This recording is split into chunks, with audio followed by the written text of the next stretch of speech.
Hot 96.3 Interactive Hip Hop and R&B. Told you we had a very, very, very special guest joining us on the show today. Give it up for Senator Barack Obama. Hey, what's going on?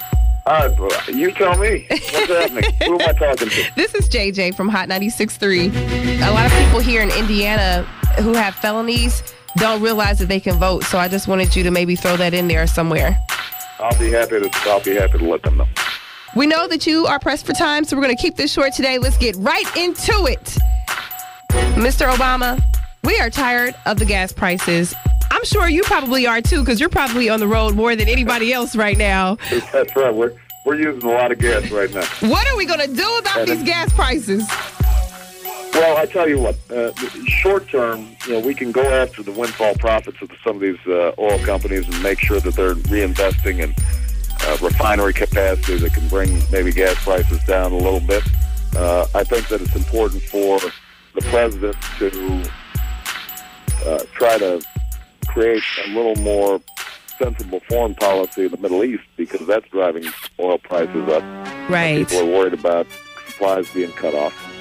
But the thing that we really have to do long term is just to develop, more efficient cars and new fuels. And that's going to take a few years to do.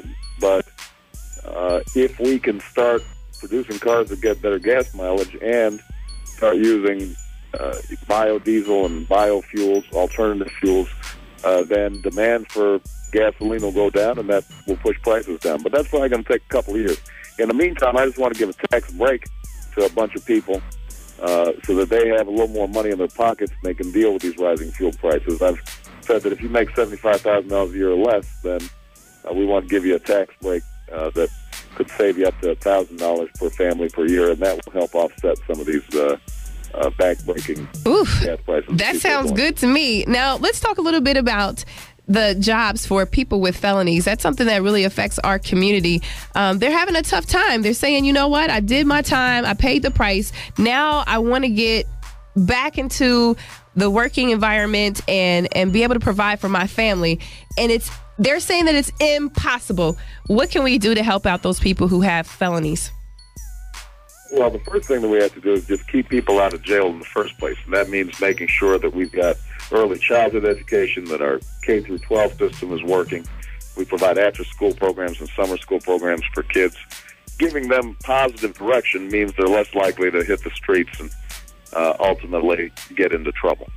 We also then have to make sure that we are dealing intelligently with first-time nonviolent drug offenders and using drug courts and other strategies that can give young people probation, give them drug treatment so that they are not ending up being more involved in the criminal justice system. Right. And then the final thing that we've got to do is we've got to have education programs and transitional jobs for felons when they come out.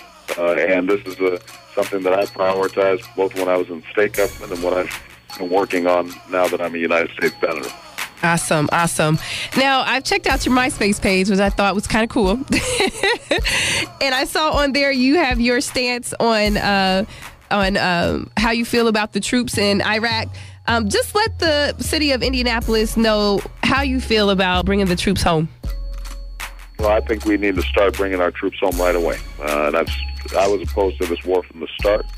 I want to get our combat troops out in a deliberate way, but in a systematic way, so that we don't have not only our troops dying, but we can stop spending $10 billion a month in Iraq and start spending it here in the United States of America. And our troops have done a great job, and we need to treat our veterans a little bit better than we're treating them right now. Right. But we can't solve a lot of these problems. We can't set up better education programs. We can't provide health care or college scholarships as long as we're spending all that money in Iraq. It's time for us to bring this war to a close. Well, I like that. Let me ask you about this, too. I'm representing the working mothers out there.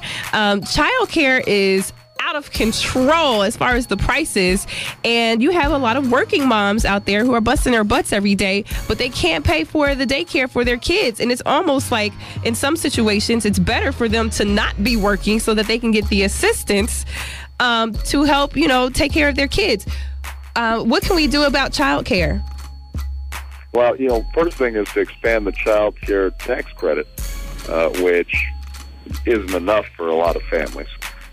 And I think the second thing is we've got to improve the number of child care facilities that are out there, especially infant care. That's always really tough for young families.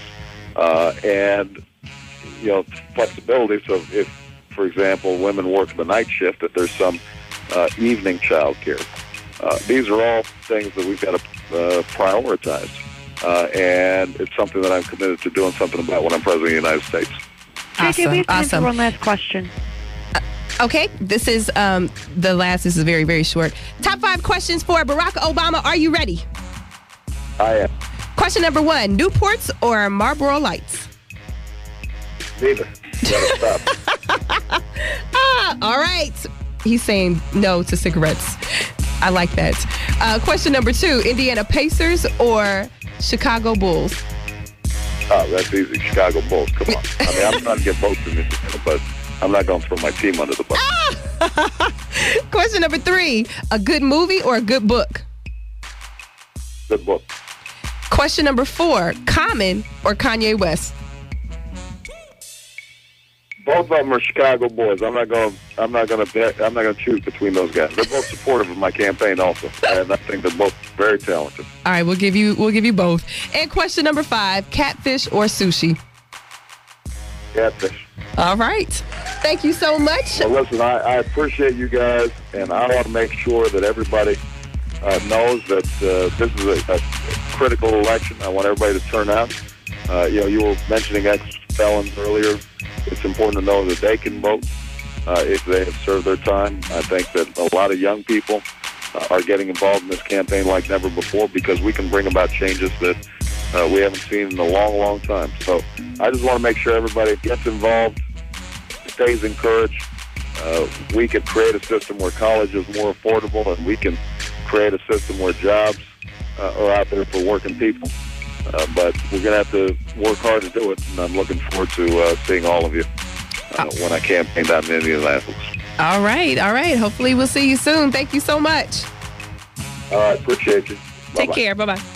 All right, Barack Obama on the show. We'll load this up, put it on the website so you can check it out if you missed it. And if you want to get involved in the 303 Challenge for Change, well, then you need to log on to hot963.com so that, who knows, you might be playing basketball with Barack Obama at your high school. Hot 96.3 Interactive Hip-Hop and R&B. Get exclusives.